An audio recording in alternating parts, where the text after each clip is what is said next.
હું તમારી સાથે વિરોધની વાત નહીં કરીશ, પરંતુ રાણા સાંગા કોણ હતા એના વિશે તમને જાણકારી આપીશ.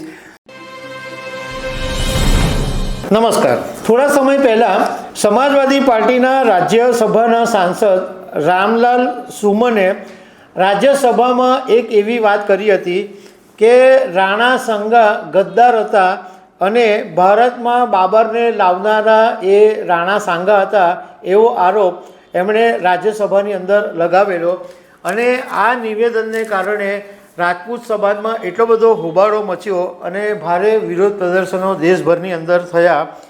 અને આગ્રાની અંદર ગઈકાલે કરણી સેનાના કાર્યકરો મોટી સંખ્યામાં ઉપસ્થિત થયા અને આને કારણે રાણા સાંગા અત્યારે ચર્ચામાં છે.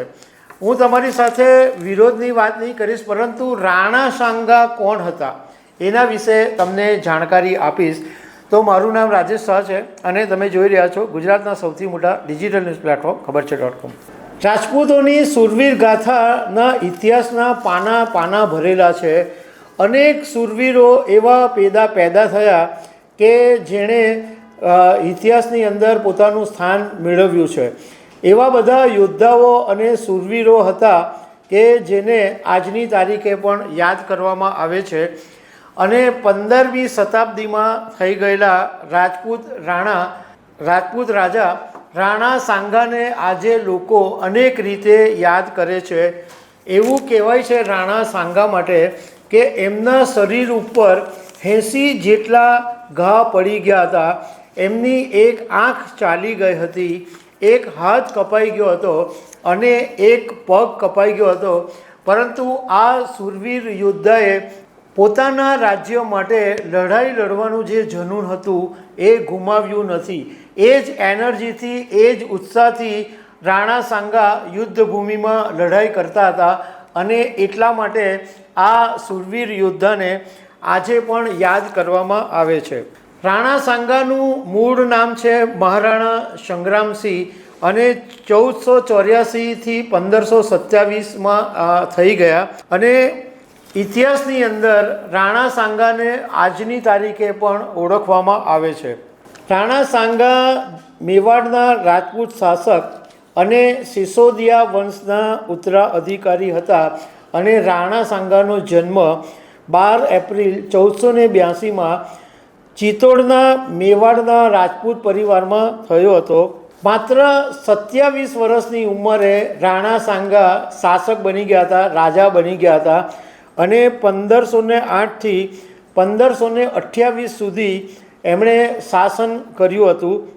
અને આ 1508થી 1528ના 20 વર્ષની અંદર રાણા સાંગાએ રાજસ્થાન, મધ્યપ્રદેશ, ગુજરાત, ઉત્તર પ્રદેશ અને હરિયાણાના કેટલાક વિસ્તારોની અંદર પોતાનું સામ્રાજ્ય વિકસાવ્યું હતું.